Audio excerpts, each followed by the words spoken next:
Telescópio de número 131. Estamos juntos pela 131ª vez, 131. É um número, não sei, deve ter algum nome matemático para quando os números são assim, espelhados. Estamos juntos mais uma vez, duas boas-vindas. Welcome back, Andréa Santos. Olá, pessoal. Muito bom estar de volta. Após, acho que uns 2 episódios ausente. Feliz de estar de volta. Muito bom. Tudo bem. Não ficou para posse do Rei Charles lá, né? É que eu não gosto muito dele. Eu gostava da Betinha. Você assistiu The Crown, né? Aí não... Eu assisti. Eu confesso que eu tenho, assim, um apego pela Betinha. Ela era o símbolo, né, minha gente, da monarquia.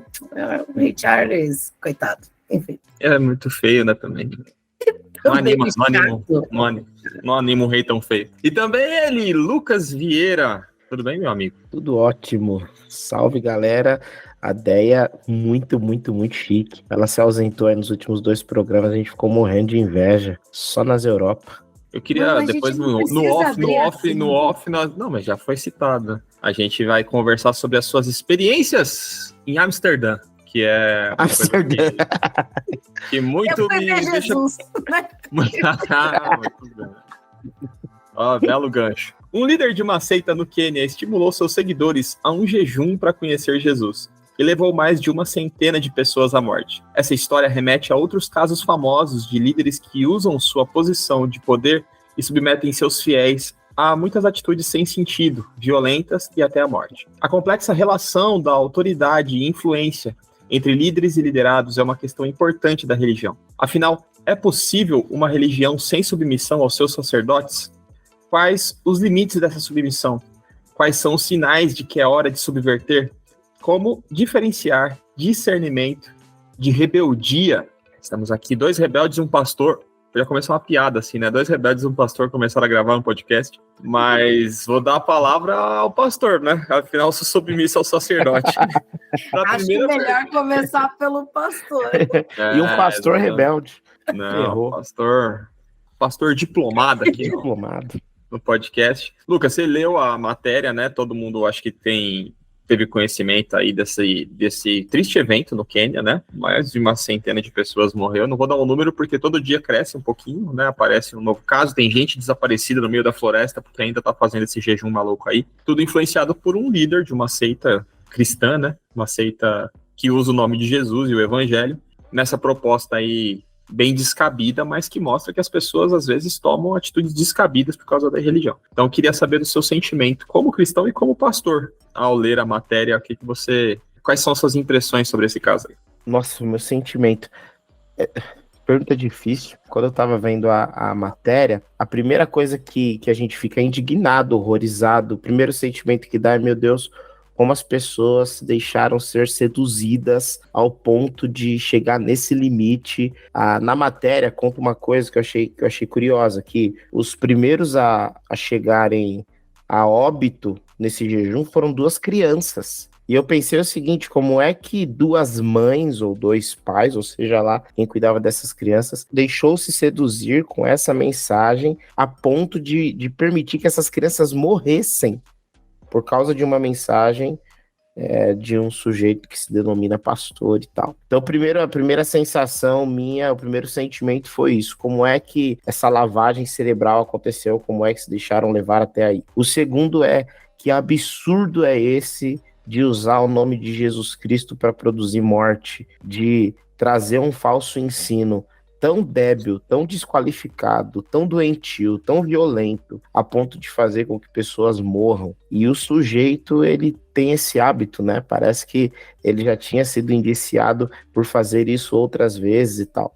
Então, o primeiro sentimento é esse. Como pastor e como um cristão, a primeira coisa que me vem é o que é que estão fazendo com a mensagem de Jesus, o que é que estão fazendo com o evangelho, como é que as pessoas estão chegando nesse lugar, como estão chegando nisso. Uma manipulação muito, muito dura, obscura, violenta.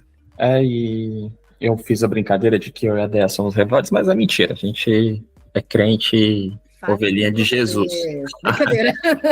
Mas a Deia, que tem bastante contato com pessoas, assim como nós todos, né? Com gente decepcionada com a fé, que saiu e deixou a igreja, boa parte da argumentação dessas pessoas parte de um desencanto com essas lideranças, né? De um descontentamento com como a religião se organiza e submete as pessoas a coisas como essa. Quando eu estava lendo a matéria, duas coisas me vieram à mente. Uma é de como nós, seres humanos, ou como sociedade, não sei, eu não quero falar bobagem, assim, acho que desde quando, né, a sociedade se tornou sociedade, você tem um líder ali que organiza, enfim, por uma questão de estrutura social. Mas me parece que nós, seres humanos, temos uma necessidade de delegar as nossas decisões a uma pessoa. A gente parece que sente isso, né? Então, assim, eu acho que há uma diferença entre ter um líder que está ali organizando para que algo aconteça dentro daquilo que é razoável, daquilo que é cristão, daquilo que é amor, ou se for em outras organizações, né, que não tem nada a ver com o cristianismo. Mas outra coisa, me parece que a gente não questiona, sabe? A gente deixou de questionar, a gente delega, né, assim, a nossa vida, as nossas decisões para uma liderança, e é meio que, que ela decidir para mim tá bom, e você segue sem questionar aquilo. Aquele é o líder, ele decidiu, então nós vamos fazer aquilo que falou, porque aquela pessoa é certa. E eu acho que isso também vem muito da nossa estrutura social, mas que sempre foi muito hierarquizada no sentido de não questionar, você não questiona, porque o questionamento é ruim, o questionamento é desrespeitoso,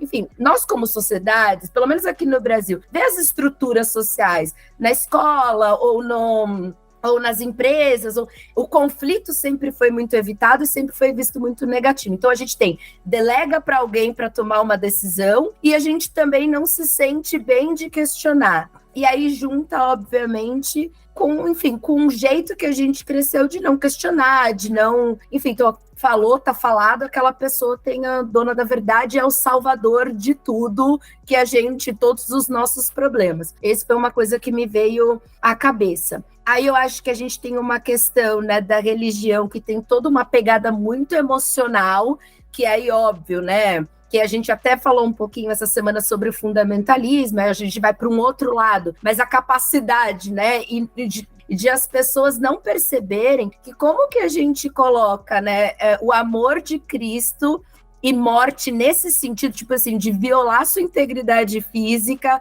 ou de qualquer tipo de violência e não achar que tem alguma coisa errada, assim. Tipo, que ponto que entra um pouco o que o Lucas falou, né? Que a gente não acha que tem alguma coisa. E aí também me veio à cabeça qual a definição de sacrifício. Eu não sei vocês, mas assim, a gente foi criado num ambiente muito do sacrifício, tudo é sacrifício. Deus só vai te ver, ou só vai te perdoar, ou só vai não sei o quê, porque se você fizer um sacrifício, é um sacrifício. E aí, quando você olha para o Novo Testamento, olha tudo que Deus ensinou, você fala assim, cara, sabe, Deus não vai deixar de me abençoar porque eu não desmaiei num jejum, sabe? Então, acho que a gente leva o cristianismo muito à base do sacrifício, e não como algo amoroso, sabe? Algo de misericórdia, algo de esperança. Então, às vezes, eu sinto falta disso. Olhando como eu, pelo menos, como fui criada na igreja, era tudo à base do sacrifício e do medo. Ou o pastor ou a liderança tá certo, e todo mundo tá errado, e é isso. E as pessoas não eram induzidas a estudar e a questionar aquilo. Não só dentro da igreja, mas na sociedade como um todo. Você não questiona, ninguém pode ser questionado, e é isso aí. Então, esses foram os pontos que me vieram, assim. Mas o sacrifício me veio, sabe? É tudo muito assim, se eu não me sacrificar, sabe? Até quando tinha campanha de jejum e oração na igreja, era sempre assim, mas tem que ser uma coisa que te gera um sacrifício. Mas assim, tudo bem, você fica 40 dias sem comer chocolate, que era sempre assim, eu vou parar então de comer chocolate. Só que, tudo bem, eu parei de comer o chocolate, mas o que gerou aquele de 40 dias, entendeu? Eu, de fato, estava pensando no que aquilo, eu estava meditando na palavra, sabe? Então é isso, é tudo muito sacrifício. Aí todo mundo cresce muito nesse sacrifício louco que coloca em risco a vida de tantas pessoas, né? E é o que a gente vê hoje. Cristãos falando, tipo, vamos matar, tipo, ao mesmo tempo que fala que ama Deus. Então, sei lá, esse tipo de coisa. Esses foram meus pensamentos. Joguei aí. Essa lógica de culpa e sacrifício é quase que uma força motriz da religião, né? Você opera dentro de uma lógica de culpa, você é culpado.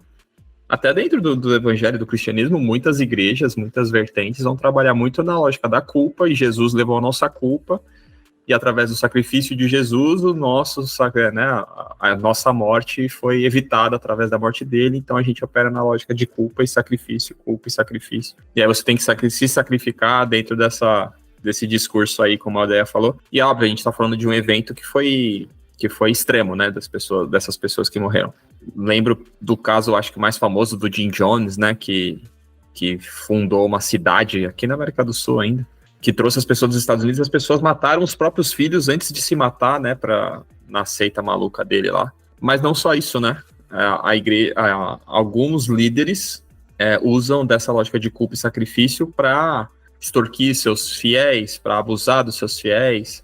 Então eles vão identificar vulnerabilidades, pessoas que vão permitir que eles atuem, né, diabolicamente, e aí usa a religião como um meio para operar diabolicamente, né? O que é um paradoxo. Eu não sei nem se é um paradoxo, mas eu não consigo entender muito bem como paradoxo, porque a Deia citou essa questão e a gente vai conseguir justificar biblicamente muitas dessas maluquices que acontecem, porque eles vão pegar textos bíblicos e vão empregar de forma equivocada, do ponto de vista hermenêutico e exegético e tudo mais, porque o evangelho de Jesus, a mensagem de Jesus é praticamente o oposto de qualquer coisa nesse sentido, né? A liderança que Jesus exerceu, a mensagem do evangelho em si, ela é deshierarquizante, digamos assim, né? O ensinamento de Jesus é sempre, se você quer ser o maior, você vai ser o menor. Se você quer ser líder, você vai servir.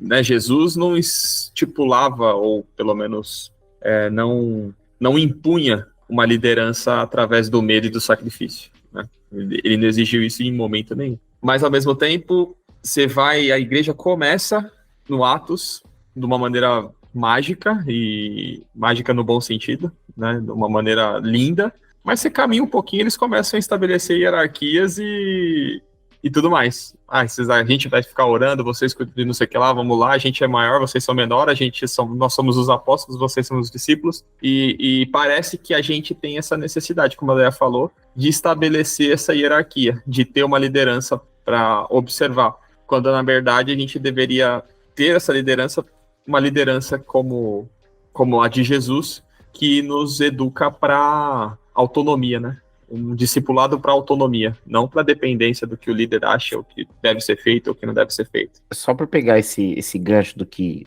exatamente disso que vocês estão falando, da questão do sacrifício, culpa, liderança, é que quando a gente começa a mexer com culpa e sacrifício, necessariamente na Bíblia aparece a figura do sacerdote, que é o sujeito que faz essa ponte, né, entre Deus e os homens, entre os homens e Deus. E quando você desconecta a figura do sacerdote das leis cerimoniais, ele inclusive fica ainda mais poderoso, porque agora ele pode dizer que tipo de sacrifício Deus está exigindo do povo, porque Deus fala com ele, não fala com o povo.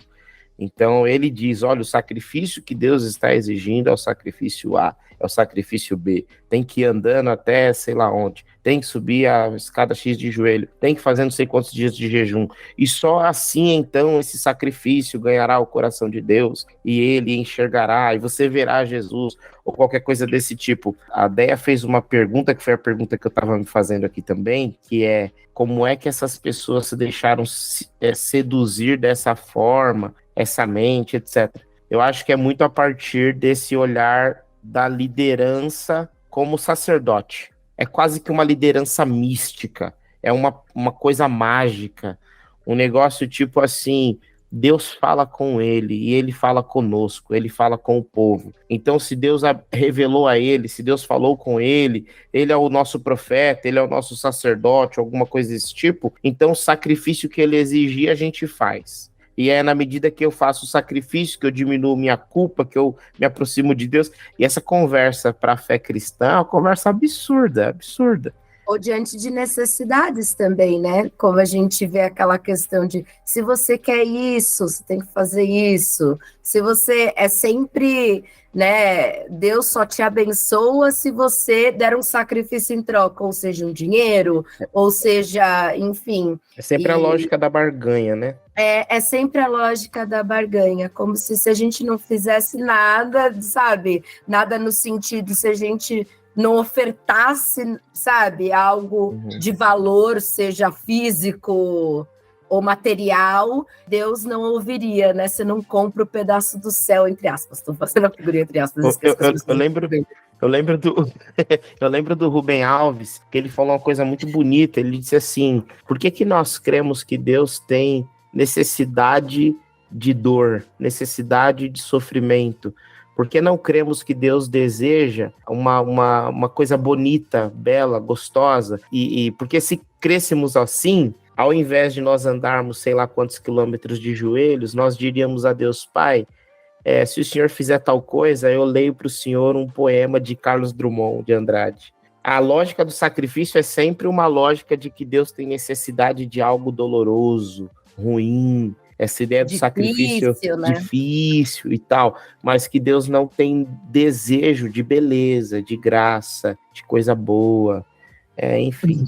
De alegria, não é? É que não faz parte do nosso, assim, a gente tem, e isso é engraçado, porque a gente tem isso, todos somos evangélicos, desde de crente de berço, mas dentro da cultura dos nossos irmãos católicos, isso é ainda mais patente. Outro dia eu estava conversando com uma menina que fez uma promessa, então, sim, tem que respeitar, né, a fé dela. Mas eu comecei a fazer esse tipo de pergunta, assim, mas assim, num tom cômico.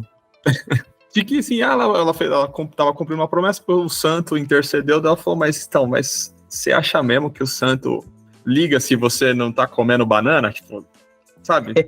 O santo realmente te ajudou porque ele queria te ver não comendo banana.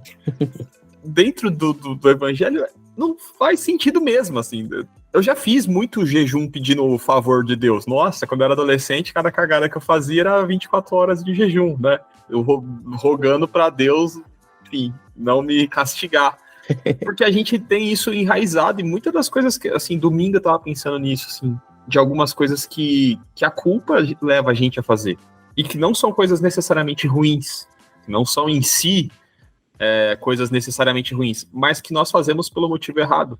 Então, eu não sei qual é a validade de se fazer uma coisa boa pelo motivo errado, né? Não existe o jeito certo de fazer a coisa errada, né? Então é difícil, é muito difícil. É possível, dentro dessa organização que é a igreja, porque todos nós estamos dentro de uma instituição que é hierárquica, que tem níveis de submissão, sim. Eu e a Déia estamos meio bagunçados, mas o Lucas é líder de assim, a gente vai jovens que estão submissos... Todos os domingos. Quase todos, né? Que estão submissos à autoridade dele, que é uma autoridade delegada por Deus, ele é líder, mas a gente conhece o Lucas e ele é extremamente responsável, imagina. Depois eu vou perguntar até para ele qual é o sentimento de ter essa autoridade aí. E ele tá debaixo de uma outra liderança, a qual ele é submisso, que ele tem que atender, e cria uma hierarquia que aparentemente não tem nada a ver com a religião, mas a religião não consegue se desvencilhar dessa estrutura. Porque mesmo quando você cria, vamos criar uma igreja aqui que não tem hierarquia. Vai ter uma pessoa que vai puxar e vai falar que não sei o quê, a gente vai se reunir em tal lugar, que não sei o que lá, mas alguém vai discordar e alguém vai ter que dar uma palavra de comando e de liderança. É possível desconectar a religião dessa estrutura hierárquica? Só ou se a fé da religião? Sociedade, né? Porque, como você bem disse, cada um com seus dons, um de organizar, outro de liderar, fica um pouco difícil, mas deixa para o pastorzão. Olha, eu sinceramente, eu tenho dúvida até se é isso que Deus quer, se esse era o plano de Jesus. Porque eu penso assim, que existe uma coisa que é importante na fé cristã. A hierarquia que cai por terra em Jesus não é a hierarquia organizacional, não é assim, sejam desorganizados, não. A ideia é... Virou anarquia. Anarquia, eu acho que tá não é por aí. Muito rebelde, Nani. Gente, eu não sou rebelde como Nani. Eu ainda acredito na hierarquia organizacional. Pois eu faço um jejum e Deus me perdoa. Eu ainda acho que o que Jesus Cristo estava querendo quebrar é a ideia de que existem pessoas maiores e pessoas menores, pessoas superiores e pessoas inferiores, os santos e os profanos e tal. Agora, essa questão da estrutura organizacional, eu acredito que Jesus Cristo lidaria muito bem com isso. Inclusive, por exemplo, no início da igreja, que você bem citou, começa aquele movimento, um movimento que é o movimento de Jesus. Ele é o Senhor da igreja, e depois vem os apóstolos, abaixo dos apóstolos, os diáconos, e aí depois os demais discípulos ali da igreja e tal. E o que dá a entender é que o próprio Espírito de Deus, ele conduz os apóstolos a encabeçarem esse movimento igreja. Dentro das igrejas do Novo Testamento, você sempre vê que existe lá um grupo que é o presbitério, e esse grupo, ele governa a igreja. Existe um bispo, que geralmente, a figura do bispo, presbítero, pastor, ela fica meio confusa no Novo Testamento, mas tudo isso é uma questão organizacional, uma hierarquia organizacional, mas a grande questão é, se perguntar assim, quem é maior diante de Deus? Nenhum. Diante de Deus está todo mundo na mesma. Agora, de fato, existe uma hierarquia organizacional e uma delegação de autoridade divina, mas que não é uma delegação de quem está em cima se deu bem. Na verdade, quem está em cima se deu mal, porque o texto diz, não queiram ser líderes. Não queiram, porque o líder dançou, ele vai ser muito exigido, muito cobrado diante de Deus. Eu me lembro do pastor Ziel Machado, ele foi quem ensinou a gente prática do pastorado. E o pastor Ziel, na primeira aula, ele disse assim, primeira coisa que vocês precisam entender, todas as conversas que vocês têm são conversas que vocês têm diante de Deus. Todas as vezes que vocês abrirem a Bíblia em público, vocês a abrirão diante de Deus. Todas as vezes que vocês atenderem pessoas no seu gabinete, vocês atenderão diante de Deus. E ele começou a falar todas as práticas pastorais e dizer, vocês farão isso diante de Deus. Eu lembro que eu saí dessa aula assim, Jesus, tem misericórdia. Quantas coisas a gente não diz, não pensa, não estuda, não sei lá, e não dá essa devida importância que a gente faz diante de Deus. Então a Bíblia, eu acho que ela concorda com a hierarquia organizacional, desde que a gente entenda que todos nós estamos em pé de igualdade diante uns dos outros e diante de Deus, e ela diz que o líder dançou, o líder é quem serve, o maior é o menor, e o líder vai ter que prestar contas a Deus, não só da vida dele, mas da vida daqueles que ele conduziu. O apóstolo Paulo diz isso. Cagaço, né? Aí dá. Agora, tem um monte de líder que não tá nem aí, né? Os caras nem leram essas coisas. Não nem aí. Então, E eu não vou dizer que é um problema do evangelicalismo, porque a gente é meio um bunda lelê. Qualquer Zé Ruela abre uma porta e fala que é líder, pastor evangélico, apóstolo, bispo, arcanjo. Ele pode falar o que ele quiser, se ele conseguir enganar meia dúzia de gente ali, ele tem uma igreja. Né? Outras vertentes são mais criteriosas na ordenação dos seus sacerdotes, dos seus pastores, suas lideranças. Mas mesmo essas instituições têm problemas de lideranças que são abusivas, né? De lideranças que exercem seu poder de maneira pecaminosa, que vão responder, como você falou, responder diante de Deus como exerceram essa liderança e como desviaram esses pequeninos, né? Ai daqueles que fizeram isso, porque eles vão ser cobrados por essas pessoas, né? E a consequência disso. A palavra de Jesus é muito, muito braba. É melhor que amarrassem uma pedra nos seus pés e se lançassem no fundo do mar. É muito pesado. Essa galera tá doida de fazer o que quer com a igreja, cara. Tá maluca. Mas não dá um problema também de um deslumbramento? Porque a gente já viu boas lideranças que se perderam e esse poder de alguma forma corrompe, né? É o anel do poder, o anel corrompe. Mas aí eu acho que tem um ponto que quando a gente olha para lideranças, principalmente religiosas ou espirituais, vamos dizer assim, porque acho que não entra só no mundo evangélico, ou até mesmo, sei lá, outras lideranças, sei lá, no corporativo. Pô, o cara era um baita diretor, não sei o que, se meteu em corrupção, sabe? Você vê várias. Mas no sentido, vamos trazer mais pro lado religioso e espiritual. A gente esquece que esses líderes são seres humanos, né? Como seres humanos, todos têm falhas, um mais, outros menos, são tentados um mais, e poder corrompe, ego corrompe, tudo corrompe, como corrompe a todos nós. Então, acho que a gente tem que tomar um pouco de cuidado, e eu acho que a gente não toma disso como sociedade, nesse endeusamento, sabe? De tipo, nossa, esse aqui é... esse aqui não vai, esse aqui não vai, não sei o quê. E eu acho que os próprios líderes também, quando chegam nessa posição, tem que tomar esse cuidado, né? De sempre se olhar e falar, cara, eu sou um ser humano como qualquer outro. Eu tenho que tomar cuidado, porque eu também não posso ter arrogância e achar que eu nunca vou errar. Um dia você tá mal, tá, sei lá, sabe... Aquela coisa que você não pode pôr a mão no fogo por ninguém, nem por você não sabe. Sabe aquela coisa, tipo, você não vai ficar ali dando, sabe, oportunidade, entendeu?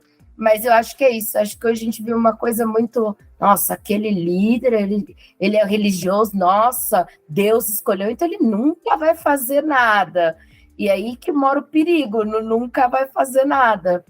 A gente tem muito disso, né? Depois de um tempo, tá tão enraizado que líderes que caíram de uma maneira categórica, teve, óbvio, todo mundo cai. A gente não pode esquecer que essas pessoas são seres humanos, né? O Lucas, sim, apesar de pecar pouquíssimo, peca também. Mas essas lideranças são humanas, né? Eles vão errar, vão tal, e alguns se arrependem, confessam, são tratados, são perdoados, e ninguém tá falando que isso não deve acontecer, deve acontecer. Mas tem aqueles que tá com o dane-se, e as liderados que vão dar apoio a esse dane-se, fala, não, é isso mesmo, não é, ele falsificou o cartão de vacina, mas isso aí não desabona ele, entendeu? Porque a política brasileira opera numa lógica religiosa também, né, cria seus mitos. Eu vou até falar de uma coisa disso aí que a Deia falou. Quando eu fui consagrado ao ministério pastoral, uma coisa que aconteceu, foi engraçada, não, na verdade foi meio difícil, assim, é esquisito. O que aconteceu foi o seguinte, eu continuei fazendo as mesmas coisas que eu fazia antes de ser consagrado. Aí, pra mim, na minha cabeça, não mudou nada nos primeiros dias, assim, absolutamente nada. As pessoas falavam, e agora, como tá? Igual. Você não sentiu um calor especial, assim, nada, absolutamente uma voz nada, que assim falava no seu ouvido? Chegou até a questionar Deus, falou... Tô consagrado mesmo, porque eu não tô... O que aconteceu? Aí, depois de um tempo, eu comecei a ver que o olhar das pessoas sobre mim mudou. Aquilo que eu falava tinha mais peso. O meu comportamento ele meio que modelava. É como se, assim, ser grosseiro é errado, mas o pastor foi, então tem uma explicação onde ser grosseiro pode, sei lá, alguma coisa desse tipo. E aí eu fui me percebendo assim, que as pessoas foram delegando autoridade para mim, esse poder. E aí você vai se sentindo poderoso mesmo. É nessa hora que você vai começando a ficar com o peito estufado, ego inflado, é como se você fosse um intocável mesmo, assim. E nesse momento é muito bom você ter amigos. É muito bom você ter esposa, porque foram meus amigos, foi a minha esposa, que vai te trazendo para a realidade. Tipo assim, pô, você tá achando que você é tudo isso aí e tal? Lucas mandando na Rafa em casa, ela falou, baixa a bola aí, que aqui você vai passar. Assim, aqui, meu filho, aqui você não é nada disso, não. Como é que é? Que você é o Lucas, meu marido, eu mando aqui pra você. Puxa, submissa é tu aqui, velho. Assim, eu andando, flutuando em casa, assim, a Rafaela, pô, pode começar a pisar, que aqui tu não flutua, não. E assim, se você não tem essa relação, que você é aberto a ouvir teus amigos, aberto a ouvir tua esposa e tal, você começa a se encantar com aquilo que é encantável mesmo. Você começa a achar que aquele olhar que as pessoas estão entregando a você faz sentido mesmo. Então, acho que é uma via de mão dupla. As pessoas, elas começam a te entregar uma autoridade que você sabe que não tem. Só que elas começam a te entregar, até a hora que você fala, meu, eu tô voando baixo. E aí você começa a assumir essa autoridade para você, esse poder para você, essa grandeza para você. É onde que, se você não toma cuidado, você escorrega no ego, na vaidade. Você começa a dar orientação, que já nem tá no texto, mas você é tão grandão que você já consegue dar, que você é o cara, que você é a mina. E aí você começa a escorregar. Eu penso que nesse questão de autoridade, poder e etc. aí que o Nani falou, o cuidado tem que ser esse. A igreja tem que tomar cuidado com esse engrandecimento do sacerdote, entre aspas. Eu fazendo aspas igual a Déia aqui na imagem. E o pastor tem que tomar cuidado, o líder tem que tomar cuidado para não pegar esse negócio e achar que é aquilo que ele sabe que não é. A gente sabe que não é. Então tem que tomar esse cuidado, assim, é uma via de mão dupla. Mas uma coisa é você ser questionado por algum amigo, esposa ou igual, e outra coisa é você ser questionado por um liderado do qual você não tem esse mesmo nível de respeito, né, da autoridade que essa pessoa tem em ti, como se, né, hierarquizando a relação. Ele não tá no mesmo patamar que você para te questionar isso. Mas aí, Nani, entra num ponto que o Lucas falou da questão do ego. Eu acho, assim, quando você assume uma posição de liderança, acho que uma coisa, eu acho que até comentei em algum episódio, tem um livro muito bom chamado O Ego é o Inimigo. E é muito legal, porque fala que quando, né, a gente coloca o ego, a gente deixa de escutar, de silenciar, tudo que a gente fala é uma verdade, né? Você entra nesse lugar. Só que aí, quando você vai estudar sobre liderança, né? Eu acho que é muito nesse sentido do que... Qual o nome lá do pastor que a gente falou, Lucas? Ezequiel? Ziel Machado. Era muito nesse sentido, de, tipo assim, então, agora que você tem uma posição de liderança, então agora que você vai ter que se diminuir mais e ter um pouco mais de humildade, baixar a bola, porque você vai ter que se autoconhecer, você vai ter que aprender a escutar, você vai ter que aprender a servir, você vai ter que dar, de certa forma, um exemplo, então você vai ter que se observar mais, se monitorar mais. E é uma baita responsabilidade. É uma baita responsabilidade quando te delegam, por exemplo, a vida a uma decisão. Você não pode sair falando qualquer coisa, fazendo qualquer coisa, achando que você é o dono da verdade, sabe? Essas coisas. Então, acho que você tem um ponto muito importante, que é a questão do ego. Eu acho que esse negócio de que a Bíblia fala dessa questão que é muito maior a sua responsabilidade, eu falo assim, eu não sou pastor, não tenho uma liderança, nem nada disso, pelo menos não tenho mais na igreja, mas já tive bastante. Mas eu tenho no corporativo, a minha responsabilidade é muito grande. Tudo que eu falo, as decisões e tudo mais, todos os dias eu tenho que tomar cuidado, porque eu posso chegar lá no escritório e falar, Lucílios, eu sou a diretora executiva do escritório, tipo, abaixa, sabe, baixa a bola aí, eu faço o que eu quiser. E não é assim. Você tem que ter muita humildade para ouvir. Vai ter gente que não sabe o que está falando e vai falar. Então, o quanto você tem que estar todos os dias baixando a bola e ouvindo, assim, essa é a grande sacada. Agora, o que a gente vê com essas coisas, assim, de duas uma, ou o cara, assim, eu não sei, um líder que faz isso, sei lá, ou se não é psicopata, beira psicopatia. E aí eu tenho muita dó, assim, das pessoas que seguem, porque, no fim das contas, é o que a gente falou, trabalha em cima de vulnerabilidades, né? Assim, de medo, de culpa, de necessidade, sabe? E é muito triste. Então, assim, eu acho que nem cabe a nós, né? A gente fica bravo porque a gente não gosta de ver isso. Fala assim, poxa, como que faz isso? Mas, cara, a gente não sabe o nível de vulnerabilidade ou de desinformação, né? Alguns casos eu acho que é de vulnerabilidade, outros casos de desinformação, outro caso é porque, sei lá, porque, não sei, e uns casos de psicopatia e mau caratismo mesmo. Então, é uma mistura que, sei lá. Uma coisa que eu faço isso já há uns 3 anos, para abrir esse canal das pessoas falarem e tal, eu faço um feedback anual com os grupos que trabalham comigo, por exemplo, na igreja. Então, todos os líderes, todas as equipes, a galera que lidera pequenos grupos, a galera que é voluntária, etc.,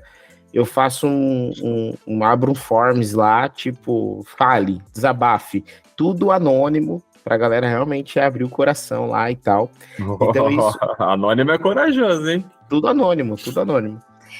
Mas vamos ensinar a galera sobre comunicação plena, de tipo, vamos aprender a ter uns conflitos e falar com respeito. Isso rola. Mas é mesmo. Isso rola também. Tem isso, entendeu? Por que a pessoa não pode chegar e falar, poxa, Lucas, aquele dia que você me falou isso, porque não é isso que está na Bíblia, se você tem alguma coisa contra o seu irmão, você vai lá e fala, bom, sabe aquele dia eu não gostei do jeito que você falou, daquele lá, eu não concordo com isso. A gente tem uma cultura muito que coloca isso como um conflito e desrespeito, quando na verdade não deveria ser, né? A gente deveria ser ensinado a se comunicar, sabe? Nesse sentido. Talvez muitas desavenças não existiriam, sabe? Não seguiriam do jeito que são, muitos problemas teriam sido evitados. Eu sei que não é fácil, não estou falando que é fácil. Não, mas é que eu tenho tentado isso muito mesmo. E eu sou super contra essas coisas anônimas. Meu, fala logo o que você tem que falar. Mas eu vou te falar uma coisa. A gente fazia feedbacks pós-programação. Toda programação fazia um feedback pós. E aí dava várias tretas no começo, assim, tipo, um arranca-rabo, porque a pessoa falou, outro não gostou. Nossa, mó quebra-pau, assim. E aí, na medida que o tempo foi passando, a galera foi entendendo que, primeiro, era para crescer para o próximo, não era só para criticar por criticar, porque eles viam as melhorias sendo implementadas e tal. E segundo, que não era sobre ela, era sobre a ideia, sobre o trabalho executado e tal. E aí rolou um crescimento assim no grupo muito maneiro. Aí teve um tempo que a gente, para economizar tempo, a gente decidiu fazer isso online. E fazer sem o olho no olho e tal. Nossa, foi mega ruim, a gente voltou atrás e voltou a fazer com o olho no olho, porque era melhor. Então, quando a galera começa a entender, o olho no olho, ele funciona muito melhor. Mas duas coisas que eu faço, uma delas é esse feedback, deixo esse canal aberto, e uma outra coisa que eu digo inclusive a Rafa participa de lideranças comigo, Rafa, para quem não sabe, é minha esposa. Sempre digo a ela, se a minha ideia for ruim, discorde de mim. Inclusive no meio da reunião, não tem problema. Porque tem muita gente que fala, não, você vai discordar, leva a galera junto para uma outra ideia. Não tem problema. Discorda mesmo. Às vezes, a maioria das ideias eu não ligo que discorde. Tem ideia que eu fico possesso, porque eu acho que a ideia é ótima, acho que é bombar e tal, e a galera, nossa, joga lá embaixo. Mas paciência, acontece. Então, eu faço isso nos meus momentos de lucidez, óbvio, porque a pessoa que está inflada não consegue fazer essas coisas. E tem um momento que eu fico inflado também, obviamente. Mas nos meus raros momentos de lucidez, eu já dou essas aberturas aí, porque isso me protege. Isso é bom para a igreja, isso é bom para mim, é bom para todo mundo. Então, a galera que está em um relacionamento religioso abusivo, quais são os sinais para a gente diferenciar uma rebeldia juvenil de uma relação realmente abusiva em que a pessoa pode questionar ou abandonar a igreja? Por que você não sai? Aquela música do Resgate. Eu posso falar, eu vou começar com um negócio que tá aqui na minha cabeça. Eu sei que tô falando pra caramba, mas é que tem um negócio que tá fresco aqui na minha cabeça. Tem um texto de Gálatas 6, no finalzinho de Gálatas 6, que ele mexe bastante comigo. Porque o livro de Gálatas é basicamente o apóstolo Paulo dizendo para a igreja, vocês são livres, parem de seguir aqueles que estão dizendo que vocês precisam de Jesus e da lei, Jesus e a circuncisão, Jesus e mais qualquer outra coisa, vocês são livres. A carta inteira é Paulo falando isso. E no finalzinho ele diz o seguinte, que existem pessoas, que são os judaizantes, que eles tentam dominar os seus corpos, com o intuito de se gloriarem nos seus corpos. Essa expressão é uma expressão muito forte. O que ele está dizendo essas pessoas elas não querem apenas abdicar de determinadas coisas. Elas querem que você abdique para que elas de alguma forma ganhem glória. Elas divulguem que não, na minha igreja ninguém faz isso. Na minha comunidade ninguém é assim, ninguém tem tatuagem, ninguém tem piercing, não tem gay. Na minha igreja não. As pessoas querem dominar os seus corpos para se gloriarem nele. Quando você percebe que o seu corpo está sendo dominado, é hora de partir. Não permita que o seu corpo seja submetido a domínio. E quando eu digo corpo, eu digo também consciência. Uma coisa é você compreender a mensagem que te é passada e tomar uma decisão. Outra coisa é você se perceber subjugado. É você se perceber manipulado, pressionado, oprimido. Nessa hora é hora de você dar passos adiante. Muito bom. Acho que a gente pode encerrar por aqui. Não, porque eu acho... Não só por isso, mas porque não vai encerrar agora porque eu sou o líder e eu falo disso. Quando a gente chama o ditador, Feedback. fica bravo. Não perdi, não ia perder. Aí, Não ia perder essa. vamos lá. Quando a gente chama de ditador, fica brava. Depois não sabe por quê. Eu vou mutar seu Mas microfone, eu vou mutar. Eu vou mutar. Todo mundo. Jonathan, não corta essa parte. Obrigada. Deixa todos os nossos telespectadores estão de prova da sua ditadura, Nani. É isso.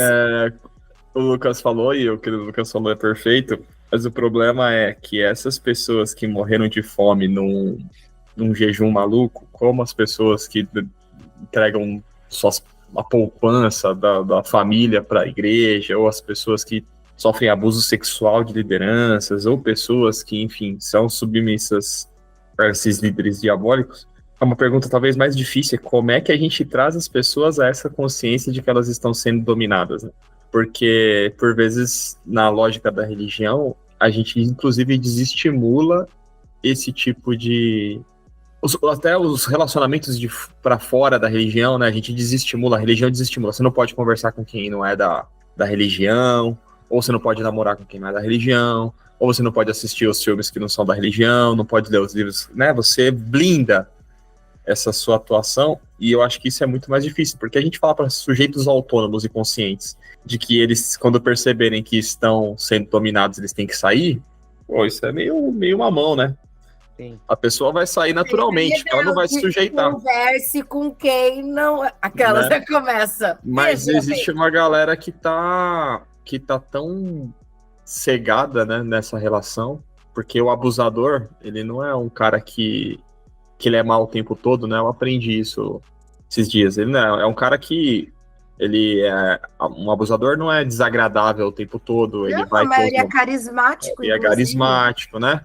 Vai te dar alguma coisa assim que vai te dar satisfação, que vai te dar prazer e vai te seduzindo, né? Literalmente seduzindo para essa relação. Então é muito complexo, porque essas pessoas que estão escondidas ainda na selva, elas estão realmente submissas a essa liderança, elas realmente acreditam nessa liderança, elas realmente... E quando você vai falar de lideranças evangélicas, que óbvio não estão nesse extremo de morte, mas quando você vai questionar, as pessoas realmente estão hipnotizadas, né? Então é um desafio pra gente também. Como é que a gente traz as pessoas... É um nível assim, eu acho assim, já é um nível... Acho não tenho certeza. É um nível patológico, sabe? Igual o relacionamento abusivo, que tem uma relação de codependência, que é uma dependência, uma codependência. É a mesma lógica, assim. Então, você não consegue um dia virar pra pessoa, você vai falar, olha, isso aí não tá certo. A pessoa vai olhar para você e falar, claro que tá, você que não tá, sabe? Vai ficar aí. Então, acho que é um trabalho que, sabe, eu não sei nem por onde começar. Acho que o primeiro ponto seria falar para a pessoa, mas qual a sua falta, sabe? O que te fez? O que você acredita? Porque você tem que ouvir o que aquilo, né, é importante para a pessoa. Porque você chegar para ela e falar, você tá errado, ela vai falar, quem tá errado é você. Então, é uma abordagem violenta também, né? É uma abordagem violenta. Então, acho que tá muito no sentido, a gente tem que entender qual é a falta daquela pessoa, entendeu? O que para ela é importante naquela fala. E ela começar a entender que ela tem autonomia para tomar as decisões, sabe? E que qualquer coisa, como foi o Lucas falou, que a oprime, que tem qualquer tipo de violência, porque isso é uma violência à integridade física, mental, emocional, financeira, todas as coisas, isso não condiz com a palavra, né? Então, eu acho que nesse meio de tudo, o que eu sinto hoje, assim, abrindo meu coração de cristã, não vou dizer desviada, porque eu tô indo para a igreja, mas assim, o que me deixa assim é que eu acho que a gente se perdeu do básico, sabe? O básico que é o amor, é o bem-estar, é a alegria, o fazer bem ao próximo. Porque tudo que sai disso, de, né, amar a Deus sobre todas as coisas e amar ao próximo como a ti mesmo, sabe? Tudo que sai disso não faz sentido, sabe? Se eu usar violência e amor na mesma frase, violação e amor na mesma frase, é muito contraditório isso. Então a gente evidente, assim, né? Tipo... É quase evidente, assim, né? Não tem muito que explicar. Entendeu? E talvez, acho que por ser tão evidente, a gente teve que complicar, porque a nossa lógica é da complicação, do sacrifício, do não sei o quê, sabe? Uma coisa assim. Então, eu acho que se a gente se depara com uma pessoa que está com uma situação, acho que a gente tem que tomar muito cuidado com a abordagem, né? Eu acho que é muito no sentido de entender aquela falta, né? Menos julgamentos e mais o que te fez, né? O que no discurso é importante para você? O que você acredita que Deus é? Porque é muito fácil distorcer, né? Eu vou citar aqui mais duas coisas. O Nani falou que esse é mamão com açúcar, meu, mas fiquem com esse aí na cabeça, que esse é importante. Não deixem seus corpos serem dominados. Mas eu deixei mais dois aqui anotados. Primeiro, ou melhor, segundo, né? Desconfie dos sacerdotes. A Bíblia sempre fala que nós conheceremos as pessoas, inclusive o sacerdote, o profeta, o homem da religião, pelos seus frutos. Observe não apenas aquilo que sai da boca do sacerdote, mas observe os frutos. Observe a esposa, observe os filhos, observe os amigos, observe quem cresce ao redor dele, quem se relaciona com ele, o que é produzido a partir da vida dele. Desconfie do sacerdote. E quando eu falo sacerdote aqui, eu estou usando essa expressão considerando que tem gente aqui que tem presbítero, reverendo, pastor e sei lá mais o que. O sacerdote. Desconfie dessa pessoa, desconfie de mim. É isso que eu estou dizendo. A não ser que eu prove o contrário, desconfie de mim. E o terceiro ponto, que é importante também, é o que a Déia estava falando agora. A religião cristã, ou melhor, a fé cristã, ela tem uma coisa que fundamenta ela, que é tão óbvia e tão crente, eu vou ser muito crente agora, que é a Bíblia, pô. A gente brigou e lutou para que todo cristão tivesse nas suas mãos uma Bíblia. E na realidade, das pessoas que estão nos ouvindo, não estou falando do mundo todo, estou falando de quem está nos ouvindo. A Bíblia é acessível. Nós temos a Bíblia na nossa mão. Se o homem da religião, se o sacerdote disse algo que não condiz com a Bíblia enquanto palavra de Deus, ou vou até além, não condiz com a palavra, considerando que a palavra é Jesus, ou seja, a Bíblia precisa ser lida a partir da palavra que é Jesus, a verdade que é Jesus. Se o ensino do sacerdote, do profeta, não condiz com Jesus, não faz sentido. Porque Jesus é o nosso Senhor, Jesus é Deus, Jesus é o exemplo, Jesus amou, e ponto. Então, domínio dos corpos, não desconfie do sacerdote e faça a conciliação, o conflito daquilo que está sendo dito com a vida e a obra de Jesus, a palavra. E eu acho que assim a gente começa a se proteger, né? É claro que, como o Nani bem disse, as pessoas que já estão seduzidas, é difícil, cara, é muito difícil. Mas eu acho que é um bom caminho para começar. E considere outras vozes, né? Tipo, dê chance para outras vozes, né? Escute, reflita. A gente é muito imediato também, às vezes a gente quer uma resposta muito rápida, né? Então é isso, não é.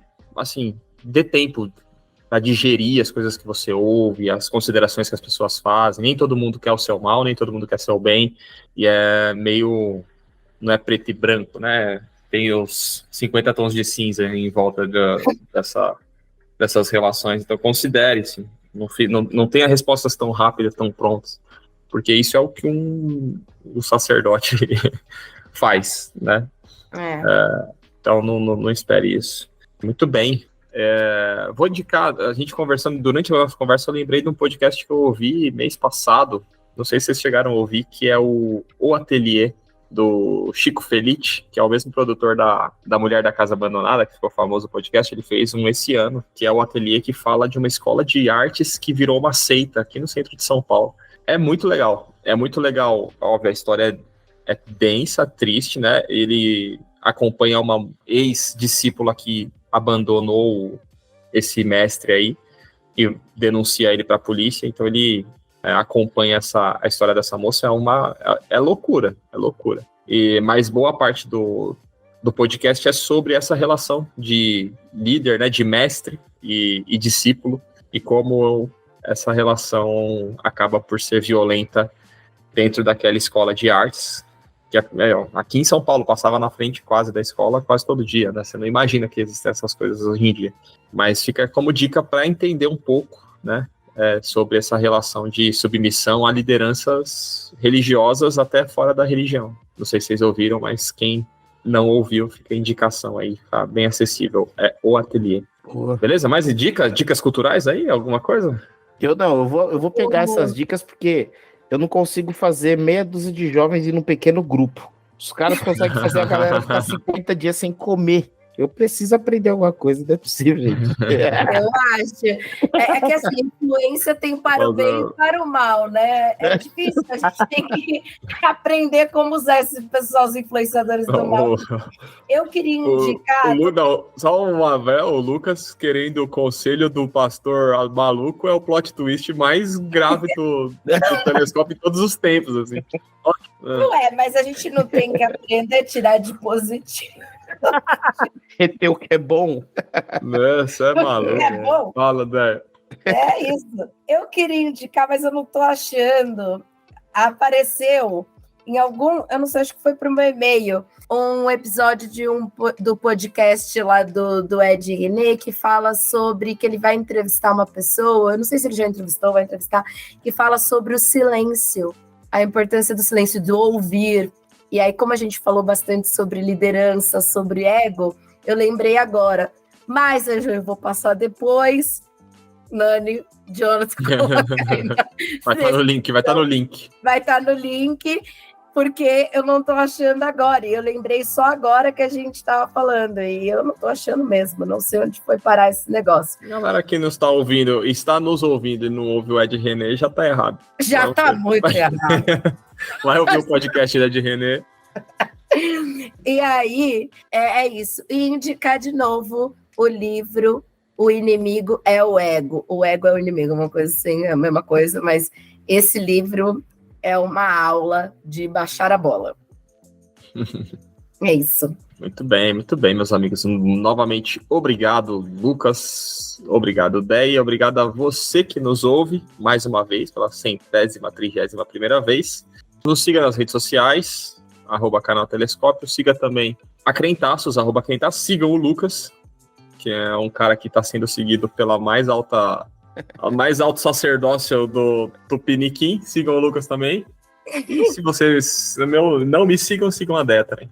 Não me sigam também. Eu sou uma pessoa que eu não sou esse muito livro bem aberto como o Lucas. Não, o livro é fechadinho. Exato. Tá Siga certo. o canal Telescópio, estaremos lá. Sim. Eu acho que a gente tem que, a gente tem que postar mais fotos no nosso canal. Até já meteu logo um feedback para nós mesmos. Toma aqui, se auto o ombudsman. Olha aí, e não foi para um formulário. Não foi. O Lucas vai ensinar a Desculpa, gente a fazer assim. Eu falei isso abertamente, inclusive, assim, zero anônimo. Sabe aquele formulário que é tipo, só tem, sei lá, 5 pessoas na equipe, sexo feminino ou masculino? No caso, eu coloco o feminino. Olha, quem será que deu o Ou como a professora fazia, que aí você tinha que fazer uma letra diferente da sua, porque ela conhecia a sua letra. Já fez isso também? Escreve com a mão errada. O nome. Mas esse mês de maio, completamos 7 anos de Telescópio. Chegou, 7 anos, né? Já estamos aí. Tem que ver quais são as vacinas que tem que tomar com 7 anos aí, porque a gente toma vacina. A gente não... Poxa, as pessoas não conseguem ver as nossas reações, mas a gente está fazendo várias reações de palminhas, corações. Isso, já virou bagunça. Gente, obrigado, até mês que vem. Telescópio, pés no chão, olhando pro alto. Tchau.